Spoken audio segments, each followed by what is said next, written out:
Hi, I'm Kelly Holmes and I'm the National School Sport Champion. Day after day there are grim newspaper headlines warning that the current generation of school children are couch potatoes who will die young. You can choose to let the doom mongers frighten you, or you can do something about it, like these two schools in this programme. They've put healthy living at the top of their agenda.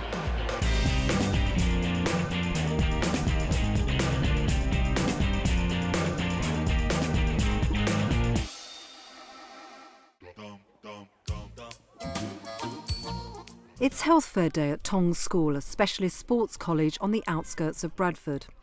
The fair is designed to inform students about healthy lifestyles and show they can be fun too. The face masks, you know, like you go and buy like different face masks from shops and stuff. They're really expensive. You can make them. So that one's out of strawberry and honey. That one's out of cucumber and natural yoghurt, and that one's egg yolk. Just put a little bit on your finger and rub it on your cheek. Leave it on for a couple of minutes, and then your face should be lovely and soft. Wipe it off afterwards. We're not going to have to make you walk around school with it on your face. The impetus for the fair and much more came from a newspaper report dubbing Bradford the UK's fattest city. As Director of Specialism at Tong, Steve Gates was shocked by the article. There's no way we can actually accept that finding, accept that report and not do something about it. You know, I actually did have a sleepless night thinking that I worked as a director of sport in a city that was hailed as the most, well, certainly a city that came out in the highest rate of heart disease and was classified as the most obese city in the United Kingdom. And so naturally, I set about with a team of colleagues to say, look, what are we going to do about this? Steve re-examined the food, drink and exercise options available in the school. Then he considered how best to promote a healthy lifestyle to the students. We began thinking about changing the culture. It's not about actually denying people's chances and denying people's choices. It's about educating them to choose correctly. So naturally, we began with a huge marketing campaign. There was backing from the top in promoting a healthy school ethos. The head teacher supported the plans, right down to displaying promotional posters on her door. After the campaign came the health fair. Everything from mental health to dental health was represented. The health fair was also an opportunity to explain the downside of smoking to some young lads. Well, it shows you what happens if you smoke when you get older. Okay? Have a guess. You can't get an erection no more. Over girls. Okay? And what it is, if you think about how you get an erection, it's lots of blood going into your penis, yeah? Now, one of the things that smoking does is narrows your blood vessels, and that's how you have a heart attack, because you're not getting blood to your heart. Same happens with your penis as well. So a lot of men, you don't hear much about it, a lot of men can't get an erection when they're older because they smoke.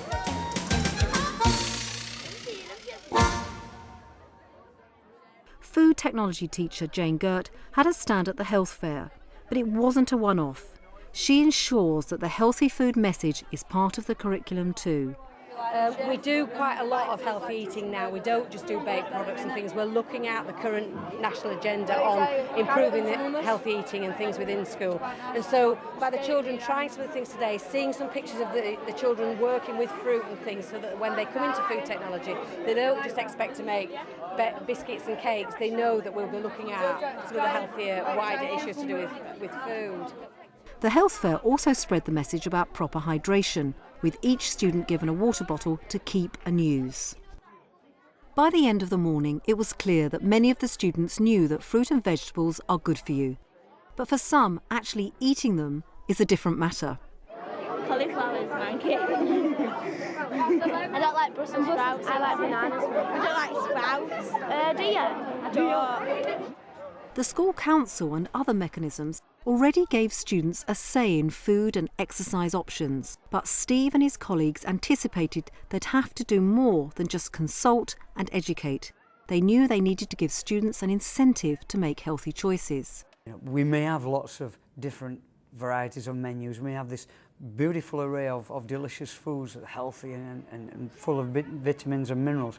However, the real issue was engaging young people into thinking, Why shouldn't I have chips and peanut? What's in it for me? And so the Tong School Healthy Lifestyle Card was launched. Every time a student picks a healthy eating option from the school canteen, the card is stamped, with students helping to run the scheme. 20 stamps can be exchanged for rewards such as Bradford balls or Bradford City tickets or vouchers to spend in shops selling sports goods. Madeline Billsborough has been the school's catering manager for 6 years, and in that time she's made lots of changes. There was no pasta, there was no jacket potatoes, no salad bar.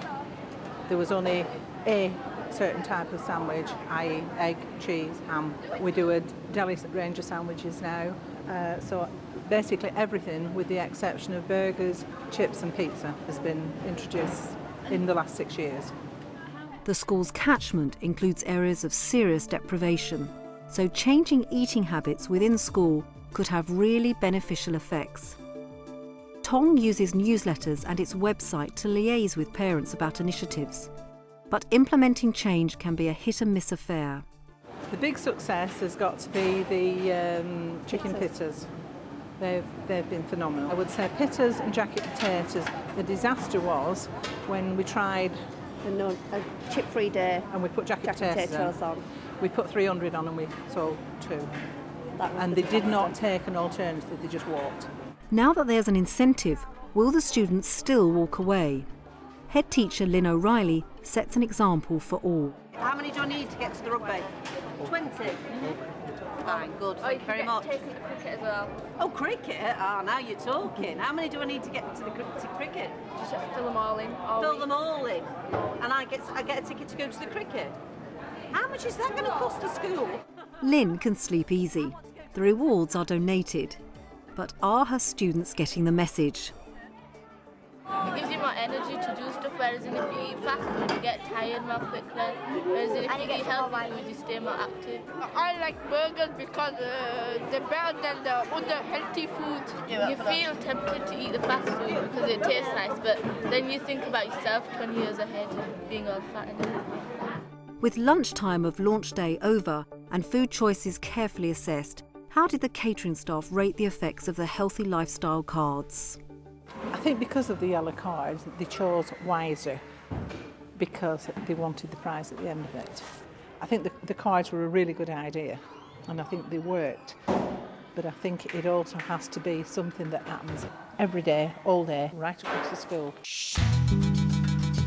Naturally, physical education and sport play a big part in the drive for a healthier school. And Tong already had a sports equipment loan scheme so students and their families could exercise at home. But the launch of the Healthy Lifestyles card stepped up activity even more. Now students get a stamp in their card for attending sports out of school hours. Today the options include the fitness suite and rounders. Just as 20 healthy eating stamps result in rewards, 20 exercise stamps can also be exchanged for sports tickets and retail vouchers. The cashed-in cards are just one way in which the school monitors students' food and exercise choices. Steve Gates is the first to acknowledge that it's early days for the Healthy Lifestyle Initiative at Tong, but he knows he's doing everything in his power to make the alarming newspaper headlines a thing of the past. A Healthy Lifestyle card, by all means some people call it a gimmick, but it certainly was the start to say, look, focus on it, there is a reward. More importantly, over the long term, it's, well actually, I do feel a lot better. Actually, I can run a lot further. Actually, I'm sleeping a lot better. Actually, I'm getting on well, I'm behaving well, I'm learning better. And it's that really, in essence, that's the long-term aim.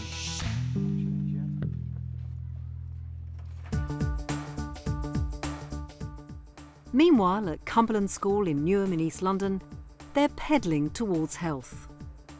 When we bid to become a sports college, we had to have a main priority, and our main priority was to improve the health of our students, of our staff and of our local community, and we are committed to that.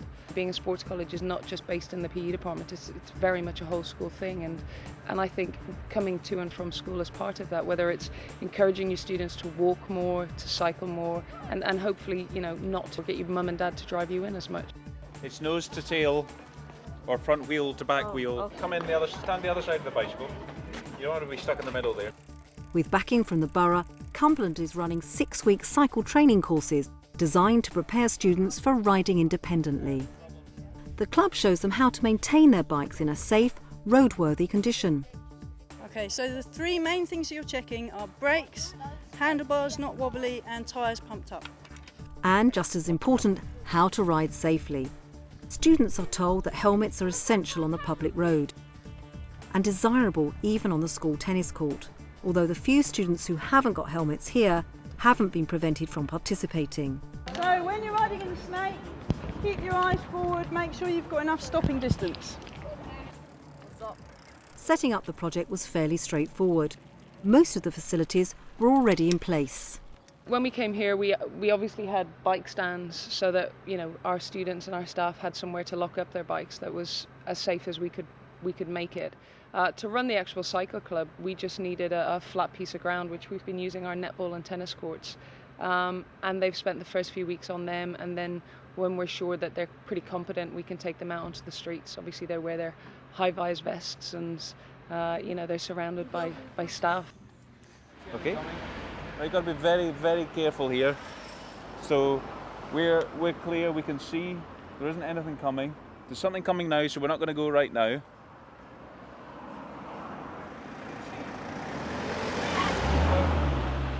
Nothing coming. Let's go. Let's go. Despite the heavy traffic in the area, cycling is catching on in the school.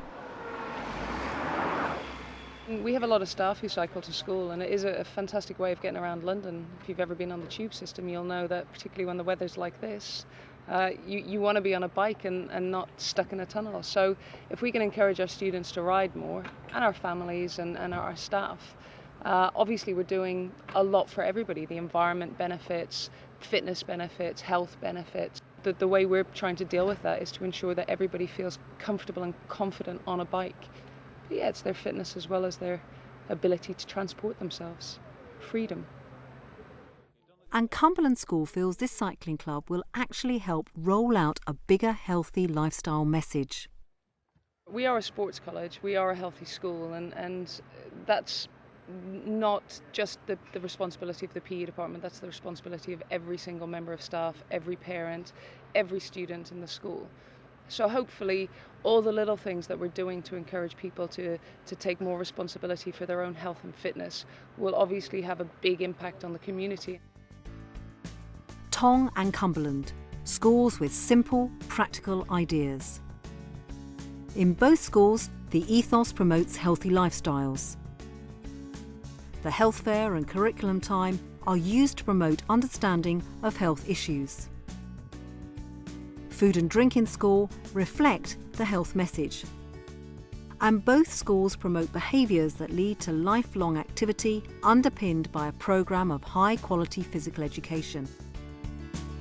Just like Steve Gates up in Bradford, Joe Doyle knows that there are no quick fixes for making schools healthier, but making a start with small achievable changes is half the battle. You think about starting a club with 2 or 3 people in it, building by word of mouth, and we can do that in a number of disciplines, then sure, it's got to have a bigger impact on the health of the school. And that's what our main focus is. If we can then spread that out to a community level, then it's fantastic.